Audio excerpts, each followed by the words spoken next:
and Acadiana is Ollie Bear. Welcome back, gang. For those at home just joining us, we're being coached up by Brandon Hunt here. He is the barbecue extraordinaire. He's our expert and coach this morning. We've learned a lot, Brandon, so thanks for being here.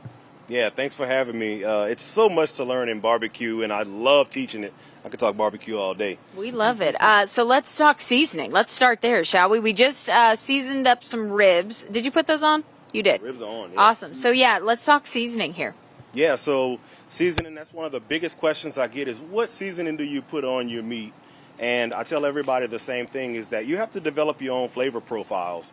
The main thing is the technique, some of the things that we were talking about as far as fire management and what to look for in meat, which we'll cover at one point. But today we actually used the Cosmos Killer Bee on the chicken that we're going to show in a minute. Okay. We also used the Mad seasoning, which is one of my buddies, really, really good seasoning that just came out on the ribs. And then as a second layer, we use my friend James Cruz's seasoning on that.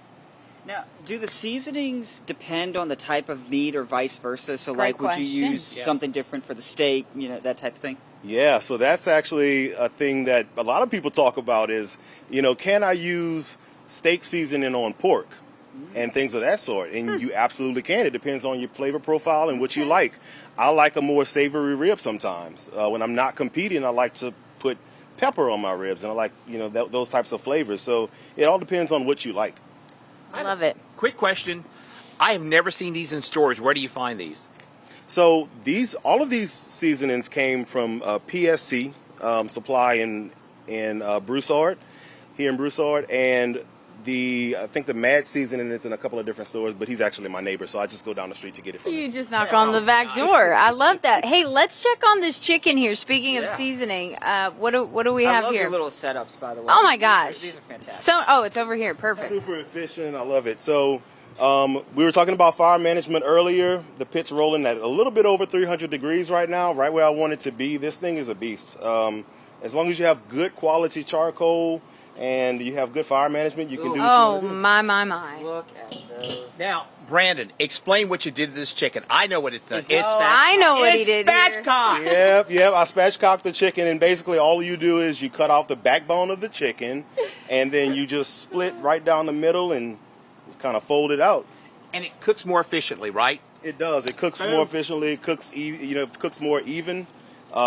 Why don't we go ahead and temp it right now? Yeah, let's do it. Let's see. It's a national holiday for But how when this there's is a actually- spatchcocking going on. Yeah, we love a spatchcock. But wait, this is very important too, right? To have a thermometer. It is. It's very important to have a thermometer. This is an instant read thermometer. It's called a thermopin. So it allows me to get in my pit and temp it really quick and not have to wait here for a very long time to figure out where my temperature is. Which is what so many of us do. Like I said, it was pretty darn accurate. 81 was their accurate. temperature, and it felt it, so.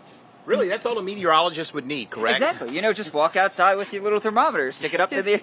I'm a meteorologist. And then if you go to a grill or something, cookout, you just stick it in, to the various meats and check those out. You would continue to be the most popular guy in the room, I Adam. was just thinking that the level of popularity Adam would have. So before we wrap things up here, what are you looking for temperature-wise for the chicken?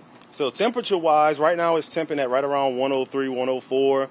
This is a common misconception with chicken. Everyone dries chicken out because they overcook it. They cook it to death. Yep. You don't have to do that. The FDA website says that you can cook chicken up to 155 and hold it there for at least a minute.